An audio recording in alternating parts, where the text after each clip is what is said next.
Hi guys, it's Debbie, and today I would like to give a full explanation of The Prestige, directed by Christopher Nolan. This video will be spoiler packed, so I would strongly recommend not watching it if you haven't seen the film. Now, The Prestige can only be understood through its ending. As a matter of fact, the ending of the film reveals that we always thought that there was only one Borden, but in reality there have always been two identical twin brothers. The Borden twins were extremely able illusionists, and they were so dedicated to their work that they kept hidden the fact that there were two twins in order to create fantastic magic tricks. In particular, one of their biggest dreams was creating a magic trick called the Transported Man, in which Borden would walk off stage through a door and then would immediately reappear through another door on the other side of the stage. Obviously, with two identical twins nobody knew about, this trick could easily be done. So in order to create this trick, and probably many others, the Borden twins pretended for all their life that there was just one character, one Borden. The two twins would take turns. One of them would pretend to be Borden and the other one would disguise himself as Fallon,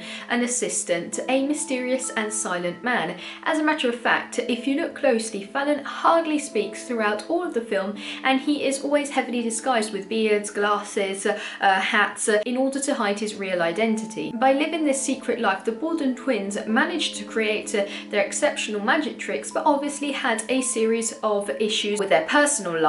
Because the twins were so dedicated to their work, they would refuse to reveal their story, their identity, and the fact that they were two twins to anybody, including their loved ones. For example, one of the two twins fell in love with Sarah, married her and had a daughter from her, while the other one fell in love with Olivia. Neither of the two women knew about all the twin situation. They didn't know there were two Bordens, they just knew the Borden they met and they loved. This situation was very stressful for all the parts involved, especially when the twins swapped their roles.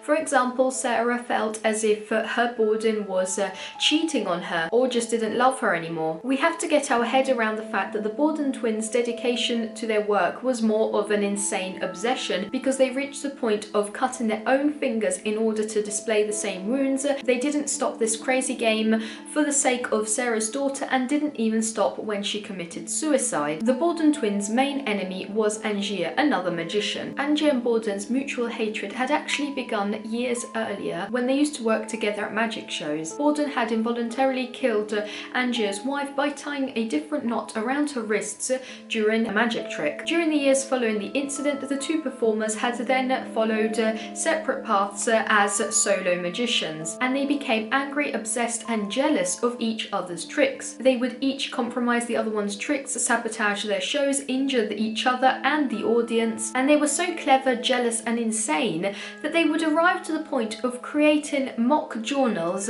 filled supposedly with all the big secrets from their magic shows, and then they would allow the other to find this journal, only to hype their expectations up and then let them down by telling them it was a hoax, a fake journal. Angier actually admits at one point in the film that it's not about his wife anymore, it's just about beating Borden. So obviously when Angier saw the Transported Man performed by Borden, he couldn't believe his eyes. He had no idea how Borden had achieved it, because remember, nobody knew about the twins, especially Angier. So Angier's desperation to beat Borden brought him to the United States, where Nikola Tesla, an inventor, was performing groundbreaking secret experiments with electricity. One of his discoveries was the possibility of duplicating an object or a person or an animal. He had created a machine in which the subject would stand, and after a few seconds an exact copy, a clone of the object or the person, would appear in a different part of the room. So Angier brought this experiment back to London with him and performed his version of the Transported Man. He would enter the machine on stage, and surrounded by bright flashes of light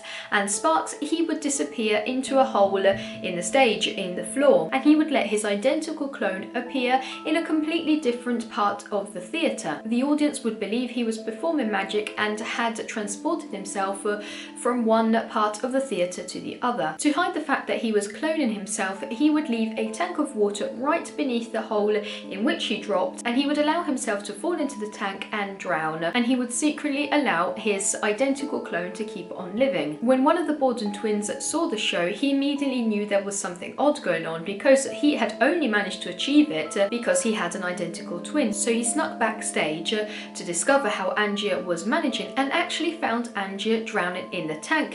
He tried to save him, but his screams and all the commotion distracted the audience, which didn't focus on the clone, which was lost somewhere in the theatre, and they just saw a jealous magician which had snuck backstage and had tried to kill his enemy. So everybody thought Borden was a murderer. He was arrested and sentenced to death.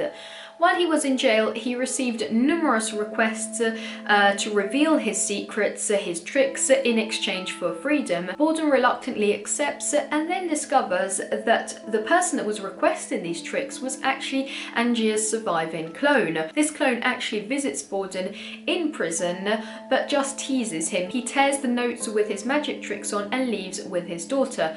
Borden is desperate, but accepts the fact that he will die, he will be executed, and relies on his twin brother to carry out the revenge on Angie. As a matter of fact, during one of the final scenes of the film, the other Borden twin visits Angie, reveals the whole truth to him, and kills him. This ending shows us how both magicians were completely obsessed and driven insane by this quest of amazing the public, even if only for a moment, ruining their own life and the life of everybody surrounding them. The title of the film, The Prestige, refers to the third act of a magic trick, because a magic trick is divided into three sections.